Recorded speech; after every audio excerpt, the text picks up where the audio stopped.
Election one election की प्रक्रिया जो लागू करने की बात भाजपा कर रही है वो एक संवैधानिक व्यवस्था है जो आजादी के बाद से वर्तमान व्यवस्था चलती आ रही है, उसको परिवर्तन की व्यवस्था करने की वो बात कर रहे हैं। अभी वो कैबिनेट से पास किया है उन्होंने, अभी उन्हें लोकसभा में लाना पड़ेगा उस विधेयक को, उसका राज्यसभा में दोनों जगहों से पास कराना होगा। उसके पहले एक प्रक्रिया होगी कि उसमें उन्होंने क्या कैबिनेट से प्रस्ताव पारित किया है और उसमें क्या क्या चीजें हैं, व्यवहारिक रूप में ये कहाँ लागू हो सकती है।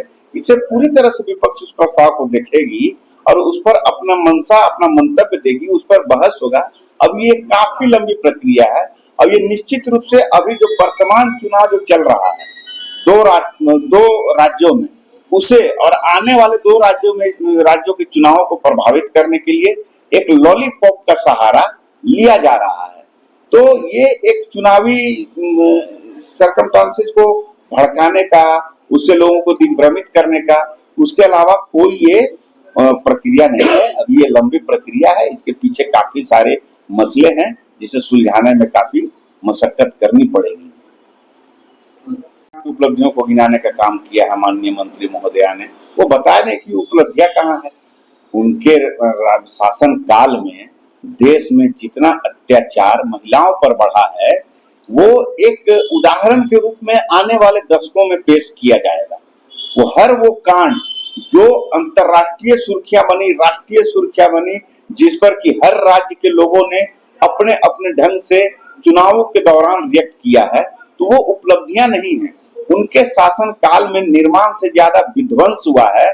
इसकी वानगी रामपथ को देखकर, वीर शिवाजी महाराज की मूर्ति को देखकर, एयरपोर्ट सबको देखकर जो गिरते रहे हैं, उन सबको देखकर लगाया जा सकता है अंदाज कि उनके शासन काल में क्या हुआ। हमारे शासन काल में, महागठबंधन के शासन काल में झारखंड में जो हुआ है उसे भी वो देखे ना कि क्या उन्होंने ऐसी योजनाएं महिलाओं के लिए, युवाओं के लिए, बुजुर्गों के लिए, किसानों के लिए लाया। उनके शासन काल में किसानों के रास्ते में कांटे और कील और दीवारें खड़ी की गई। हमारे शासन काल में किसानों का ऋण माफ किया गया। हम अपनी उपलब्धियां हम नहीं गिना रहे हैं, हमारी उपलब्धियां, हमारे सरकार की उपलब्धियां जनता गिना रही है। तो क्या हम ऐसा करें कि जनता उनके कामों को याद रखे, अपने कामों को गिनाने का जरूरत ही न पड़े। मंत्री महोदया पहले ये बता दें कि इस राज्य में 15 से 16 वर्षों तक शासन काल भारतीय जनता पार्टी का रहा है। तो भारतीय क्या ये घुसपैठ, अगर वो बोले कि ये सिर्फ 5 सालों के अंदर में घुसपैठ झारखंड में हुआ है, तो इस 5 सालों के पहले जो था कार्यकाल वो केंद्र सरकार का था। घुसपैठ पहले देश की सीमा में हुआ, उसके बाद दूसरे राज्यों की सीमा में हुआ और हमारे राज्यों की सीमा में हुआ। यह ऐसा केंद्र सरकार का कहना है। वो मानती है कि घुसपैठ हुआ है, तो घुसपैठ पहले देश में हुआ, देश के बाद दूसरे, क्योंकि झारखंड की अंतर्राष्ट्रीय सीमा तो कहीं लगती नहीं है।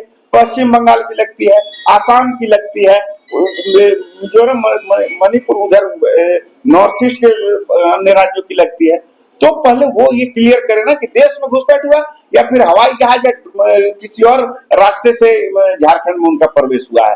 खाली अनर्गल बातें हैं। चुनाव को देखते हुए उनके पास यहाँ पर कोई मुद्दा नहीं है, वो मुद्दा बनाने की कोशिश कर रहे हैं।